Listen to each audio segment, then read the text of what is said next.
We live in a world of guru fatigue. People are tired of being talked down to by experts who seem to have forgotten what it's like to struggle. But the most compelling voices are often ones that are still on the journey.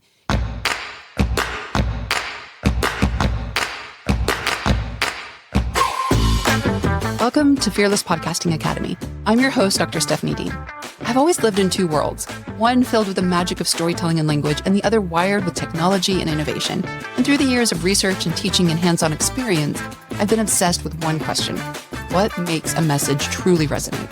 And that's why I created the Fearless Podcasting Academy, where creators and entrepreneurs and change makers come to ditch self-doubt, amplify their voices, and build podcasts that demand attention. So whether you're launching your first episode or leveling up your platform, you're in the right place. Because when you learn to use your voice with confidence, you don't just start a podcast, you start a movement. This is Fearless Podcasting Academy. This episode is episode 2 of our Getting Started mini-series. Last week, we talked about why your first podcast doesn't need to be perfect. And I challenged you to record a 5-minute voice memo about something that matters to you. If you haven't done that yet, pause this episode and go do it directly right now. Right this very now, I'm serious. This entire series builds on actually taking action, not just thinking about it. So for those of you who did take that first step, congratulations. You've officially joined the ranks of people who do things instead of just talking about them. And I bet some of you discovered something interesting. Once you started talking, I bet you had more to say than you expected. But now you're probably sitting there thinking, okay, that was practice. What should I actually talk about on my real podcast? How do I choose topics that people actually want to listen to? Well, that's exactly what we're tackling today. And here's a hint. If you used my Fearless Podcast script builder from last episode, you already have a head start on this process. And if you haven't grabbed that yet, the link is still in the show notes. But today we're going deeper. We're talking about how to find your sweet spot. Topics that energize you and serve your audience without the pressure of having your entire content strategy figured out from day one. So let me start with a question that might make you a little uncomfortable. What if the thing that you think disqualifies you from having a podcast is actually your biggest asset? We did actually speak to that a little bit when we talked about expert podcasting. And I know that sounds backwards, but stick with me here. I was working with a client recently. Let's call her Sarah. She wanted to start a podcast about personal finance, but she kept saying, I can't do this. I'm still paying off debt. I made terrible money decisions in my 20s. Who am I to give financial advice? And I said, Sarah, do you think people want to hear about someone who's never struggled with money or from someone who's been where you are and is figuring it out alongside them? That kind of stopped her cold. See, what most people get wrong about choosing podcast topics is that they think they need to be the expert who's already arrived at the destination. But the most compelling voices are often ones that are still on the journey. You just need to have that 10% edge. The context that we're missing is this. We live in a world of guru fatigue. Think about how many gurus that you have listened saying, I know all the answers, and if you pay me however much money, I will give them to you. People are tired of being talked down to by experts who seem to have forgotten what it's like to struggle. They want to hear from someone who remembers what it feels like to not know the answer and who can admit when they're still figuring things out. But there's another problem that keeps people stuck when choosing their first topic.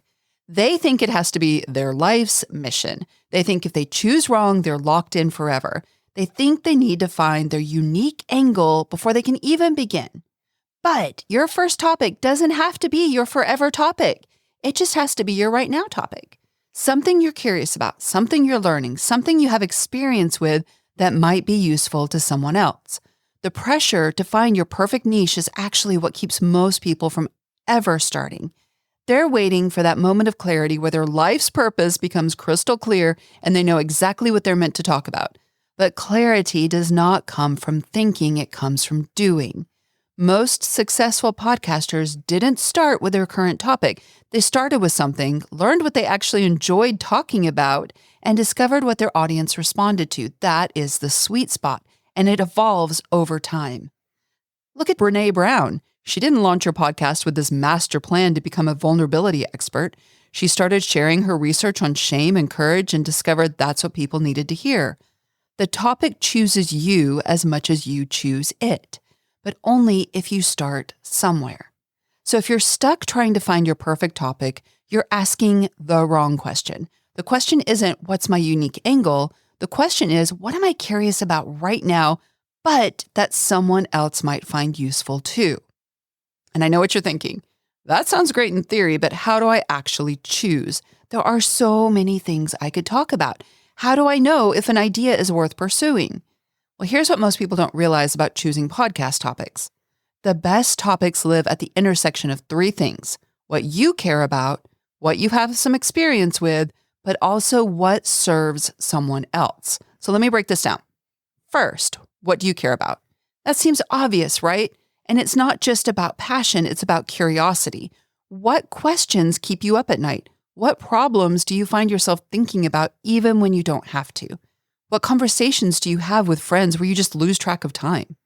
Your podcast doesn't have to be your biggest passion. It just has to be something that you stay interested in talking about week after week after week, because you will. You will hopefully, theoretically, spend years talking about this. So be interested in it. And let me give you a little piece of advice. You are going to get tired of your topics sometimes. If you choose something that you're only mildly interested in, you will burn out fast. Okay? So pick something that makes you just insatiably curious, that you want to know about. You don't have to know it all right away. Now, second, pick something that you have experience with. And I want to be really clear here. Experience doesn't mean expertise. It means you've lived something, you've learned something, and you've tried something. Maybe you failed at something, succeeded at something. You have been in the arena, not just the stands. Maybe you struggled with anxiety or found strategies that help. Maybe you've started 3 failed businesses and learned something from each one. Maybe you're a working parent trying to figure out how to balance it all. Or maybe you've moved to a new city 5 times and man, you can pack like nobody's business. Your experience does not have to be extraordinary. It just has to be real. Now, third, what serves someone else? This is where a lot of people get stuck. They think serving others means they have to have all the answers. But sometimes the greatest service is asking better questions. Sometimes it's sharing your process, not your results. Sometimes it's just making someone feel less alone. The magic happens when these 3 circles overlap: what you care about, what you've experienced, and what helps someone else. But here's where it gets tricky. You may have multiple overlaps. You may look at that Venn diagram and see 5 different possible topics. How do you choose? This is where most people get paralyzed, right? So people start making pros and cons list. They research competition. They try to predict which topic will be most successful. But here is what I have learned after years of helping people launch podcasts, all the way from students to Joe on the street. The first best topic is usually the one that scares you a little bit. Not terrifies you, but just scares you a little bit. The one that makes you think, I don't know if I should talk about this publicly. Because that's usually the topic that matters the most to you. That's usually where your real voice lives. So I remember working with a guy who couldn't decide between starting a podcast about entrepreneurship or starting one about his experience as a single dad. We talked about him a little bit last week. The entrepreneurship podcast felt safer, more professional, or, and this is very common for those of us who are entrepreneurs, what we think people expect us to say. The Single Dad podcast felt too personal and too vulnerable. So then I asked him, which one would you be most excited about to record even if nobody listened? He didn't even hesitate, the dad one, obviously. Okay, well, so next I asked him, which one would you be more proud of to have your kids discover when they're older? Same answer. Well then, that's your topic. But let's say that you have identified that sweet spot and you know what you want to talk about, but now you're staring at a blank page thinking, okay, but what's my first episode? How do I turn this big idea into actual content? That is the next place people get stuck. It's a little valley. They have their topic, but they don't know how to structure an episode around it. They don't know how to turn their scattered thoughts into something that flows, something that serves their audience. I used to struggle with this too. I'd have an idea for an episode, but when I sat down to outline it, I felt like I was just rambling and oh my gosh, I am the queen of rambling. In fact, I had an English teacher in 10th grade call me the fragment queen, but he was also kind of a jerk. I usually know what I want to say, but not how to say it in a way that I felt would keep people listening. So I did a lot of work on this, and everything changed when I discovered that every compelling podcast episode is just a story. It's storytelling. And every story has a structure, a beginning that hooks you, a middle that takes you on a journey, and an end that leaves you changed. That's actually why I created Voxy, my AI assistant that walks you through building podcast episodes using that 3-act story structure I've talked about. I use that for every episode of the show. So I made a custom GPT with the story structure that I talk about in my Hooked program, that I talk about in my Podcasting Academy, and actually helps me outline every single episode that I do. So here's how it works. Instead of staring at a blank page wondering, what am I going to say? Voxy asks you one question at a time. What's your hook? What's the problem that you're solving? What's your big insight? It guides you through the process step by step, so you end up with a clear outline that flows naturally from beginning to end. The best part is it doesn't just help you organize your thoughts, it helps you discover what you actually want to say. Sometimes you start with one idea and realize you're just talking about something completely different. And that's not a problem, that's the creative process. We are so ingrained to put it all down, first draft, done draft, last draft. No. And this is coming from someone who used to teach writing. That is never, ever, ever, never, ever your last draft. There is a process. There's a creative process to it. So I'll put a link in the show notes where you can try Voxy. You can go back and forth with Voxy. You can talk to her. She will help you outline in a 3-act structure every episode over and over and over. It takes about 10 minutes and you're going to walk away with that complete episode outline. So whether you're using Voxy or you're figuring out your own system, which is totally fine, the key is to have some kind of structure. Content without structure is just information, but structure without content is empty. But content plus structure, that's a story. And stories are what keep people listening. So let's bring this all together, right? You don't need to find your perfect topic. You just need to find your right now topic, the thing you're curious about and you have some experience with, and that you can serve others by exploring, or otherwise nobody's going to listen, right? But I want to give you something concrete to work with. So here's a simple exercise that's helped hundreds of my students find their first podcast topic. So I want you to take out your phone, open your notes app. You can do it while you're listening. And I want you to finish these 3 sentences. First, I wish someone had told me. So the first one is, I wish someone had told me.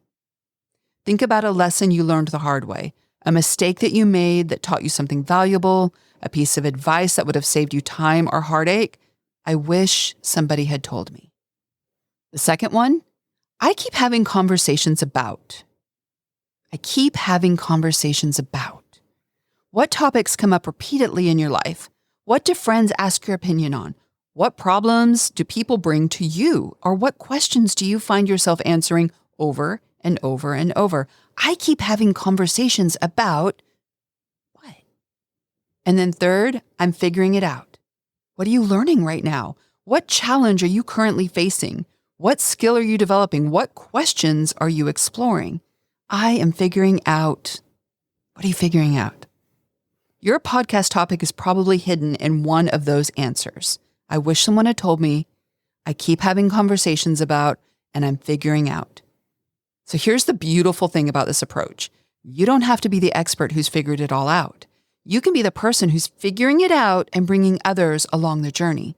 Some of the most successful podcasts aren't hosted by experts. They're hosted by learners who are not afraid to explore in public. Now, once you have your topic, you need to turn it into actual episodes. And this is where that structure I mentioned becomes crucial. Every episode needs 3 things. You need a compelling setup that hooks your audience and explains why the topic matters, an engaging hook that takes them through the problem and towards a solution, and a satisfying resolution that gives them something they can actually use. So if you're feeling overwhelmed by this, I want you to remember, you don't have to figure out your next 50 episodes. You just need to figure out the next one. What's one story you could tell, one lesson you could share, one question you could explore that would serve someone who's one step behind you on the journey? Your first episode might be, why I'm starting this podcast, and I hope we'll discover blah, blah, blah together. That is a perfectly valid first episode. It sets expectations, it shares your story, and it invites people into the journey with you. Or it might be the biggest mistake I made when ... and then you tell the story of something you learned the hard way. Or 3 things I wish I had known before ... and you share practical insights from your experience. The topic does not have to be groundbreaking. It just has to be honest. We are inundated and flooded with so much AI-generated content right now. And I'm a fan of AI. I just talked to you about Voxy. She helps me outline. But people respond to real. They want real. So here's what I want you to do. Choose one of those sentence starters I gave you. I wish someone had told me, I keep having conversations about, or I'm figuring out, and complete it right now out loud. And that is your first episode idea. Now, if you want someone to help turn that idea into a full episode outline, I want you to go check out Voxy. Again, it's in the show notes. She'll walk you through the entire process, question by question, until you have a complete roadmap for your episode. It's actually kind of awesome. Or if you prefer to figure it out on your own, just remember a 3-act structure. Hook them with why this matters, take them on a journey through the problem and solution, and leave them with something they can use. The most important thing is to start. Your topic will evolve, your format will improve, and your confidence will grow. But none of that happens until you choose something and begin. Your voice matters, your perspective is unique, and your story, even if it is still being written, has value. Someone out there needs to hear exactly what you have to say, exactly the way you'll say it. But they can't hear it until you choose to speak it. If this episode helped you identify your first podcast topic, I want to hear about it. Send me a voice message, write me a review, or email me. What are you going to talk about? What's the story that you're finally ready to tell? And here is what we're tackling next time. Okay, so you've got your topic. Maybe you've even outlined your first episode. But now you're facing the technical side. How do I actually record this thing? What equipment do I need? What do I do to make it sound professional without spending a fortune? So next week, we're diving into the minimum viable podcast setup. Everything you need to start recording quality episodes without the overwhelm or the huge budget. So until then, remember, you don't need a perfect topic. You just need a real one. Something you care about, something you've experienced, and something that serves someone else. The world is waiting to hear what you have to say, but you have to choose to say it. This has been Fearless Podcasting Academy. I'm Dr. Stephanie Dean, and I will talk to you next week.